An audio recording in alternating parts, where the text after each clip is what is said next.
ఒకసారి వాక్యం చదువుతారు. అపోస్తుల కార్యములు 2వ అధ్యాయం 41 నుంచి 42వ వచనం వరకు చదువుతారు. 2వ అధ్యాయం 41 నుంచి 42వ వచనం చదువుతారు. పేజీ నెంబర్ 105వ పేజీ చదవండి. కాబట్టి అతని వాక్యము అంగీకరించిన వారు బాప్తిస్మం పొందిరి. ఆ దినమందు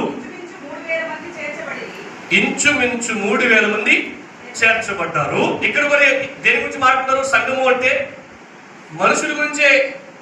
తర్వాత చూడండి, ఇప్పుడు వాళ్ళు ఏం చేస్తున్నారట?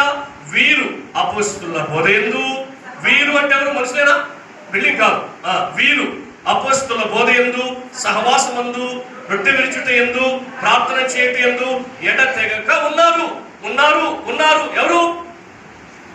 రక్షింపబడిన మనుషులు, బాప్తిస్మం పొందిన మనుషులు, మారు మనసు పొందిన మనుషులు, పశ్చాత్తాపం పొందిన మనుషులు, యేసు ప్రభువునందు విశ్వాసం ఉంచిన మనుషులు సంఘములో చేర్చబడ్డారు. సంఘములో చేర్చబడి ఏం చేస్తారట?